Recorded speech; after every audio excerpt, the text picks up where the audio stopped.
अपंगत्व हे असमर्थता किंवा दुर्बलतेचे लक्षण नाही, तर ते अद्वितीय सामर्थ्याचे लक्षण आहे। आपल्या भारतीय समाजात दिव्यांग व्यक्तीच्या विवाहाचा दृष्टिकोन हा सामाजिक असल्यामुळे दिव्यांग व्यक्तीच्या विवाहावर त्याचा परिणाम होतो। दिव्यांग व्यक्ती हा असमर्थ असेल, अधिकारहीन असेल, दुर्बल असेल या दृष्टिकोनातून समाज त्याच्याकडे पाहत असतो। आजही बऱ्याच ठिकाणी दिव्यांगत्व हे वंश परंपरेने पुढच्या पिढीमध्ये येईल या दृष्टिकोनातून दिव्यांग व्यक्तीचे विवाह टाळले जातात किंवा विधवा, विधूर, आर्थिकदृष्ट्या दुर्बल अशा व्यक्तींसोबत त्यांचे विवाह लावले जातात। दिव्यांग व्यक्तींनी सक्षम व्हावे, आत्मनिर्भर व्हावे आणि त्यांनी समाजाच्या प्रवाहात यावे यासाठी महाराष्ट्र शासन आणि दिव्यांग कल्याण संघटना प्रयत्नशील आहेत। दिव्यांग व्यक्तींचा विवाह ही एक संवेदनशील बाब आहे आणि सामाजिक समानतेच्या दृष्टीने उचललेले एक महत्त्वपूर्ण पाऊल आहे।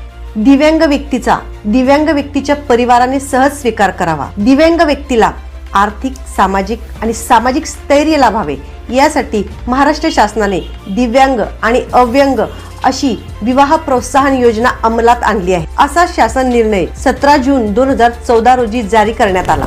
तसेच दिव्यांग व्यक्ती अधिनियम 2016 मधील कलम 10 अनुसार दिव्यांग व्यक्तींना प्रजनन आणि कुटुंबाचे अधिकार आहेत। तसेच 2016च्या कलम 24 अनुसार दिव्यांग व्यक्तीला समाजात स्वतंत्रपणे राहता यावे, त्याला राहणीमानाचा पुरेसा दर्जा मिळावा, त्याच्या अधिकाराचे रक्षण व्हावे, त्याची आर्थिक, सामाजिक व शैक्षणिक प्रगती व्हावी यासाठी दिव्यांग आणि अव्यंग विवाह योजनेत बदल करून दिव्यांग आणि दिव्यांग हा पर्याय नव्याने समाविष्ट करण्यात आला आहे। या योजनेनुसार दिव्यांग आणि अव्यंग व्यक्तीच्या विवाहासाठी साधारण 1.5 लाख रुपये, तसेच दिव्यांग आणि दिव्यांग व्यक्तीच्या विवाहासाठी साधारण 2.5 लाख रुपये अर्थसहाय्य अनुदेय राहील। ही अनुदानाची रक्कम दिव्यांग पती पत्नीच्या जॉईंट अकाउंटवर थेट हस्तांतरित करण्यात येईल। या योजनेचा लाभ घेण्यासाठी किमान 40% किंवा त्यापेक्षा जास्त दिव्यांगत्वाचे UDID ओळखपत्र असणे आवश्यक आहे।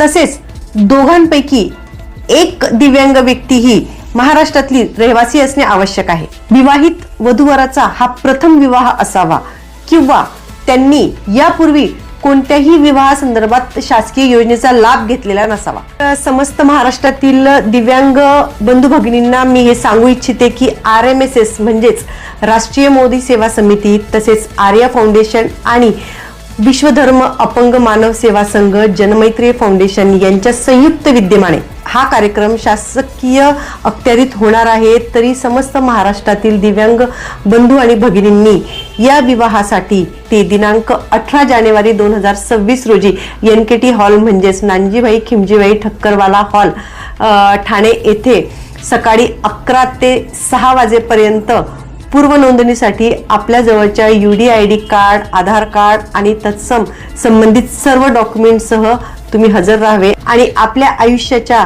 शुभारंभासाठी खाली दिलेल्या नंबरवर